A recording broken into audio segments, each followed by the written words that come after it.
ഒരു കൺക്ലൂഷനാണ്. അത് ശരിയാവണമെന്നൊന്നുമില്ല. ഒട്ടുമിക്ക മാധ്യമങ്ങൾക്കും ഒരു പൊളിറ്റിക്കൽ കൾച്ചറുണ്ട്, പിറകിൽ ഒരു പൊളിറ്റിക്കൽ മൈൻഡ് ഉണ്ട്. പലപ്പോഴും അതിനനുസരിച്ചായിരിക്കും ഈ പറയുന്ന ഫലങ്ങൾ വരാറ്. അതുകൊണ്ട് 100% സത്യസന്ധമാണ് ഈ ഫലങ്ങൾ എന്ന് ഞാൻ വിശ്വസിക്കുന്നുമില്ല. ഇതുപോലെ തന്നെ റിസൾട്ട് പ്രഖ്യാപിച്ച 2-3-4 ഇലക്ഷൻ നിങ്ങൾ പിറകോട്ടൊന്ന് പരിശോധിക്കൂ, അതൊന്നും യാഥാർത്ഥ്യമായിരുന്നില്ല. അപ്പോൾ അതൊരു സത്യമാവണമെന്നൊന്നുമില്ല. അത് ഓരോ കാലയുടെ കൺസെപ്റ്റാണ്. അതെ, ആണ് ഞങ്ങൾ ഞങ്ങൾ 20 പറഞ്ഞു, ഇപ്പോൾ അവർ 18 പറയുന്നുണ്ട്.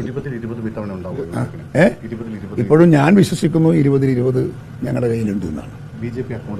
ഒരിക്കലും നോക്കൂല, ഒരു സാധ്യതയില്ല.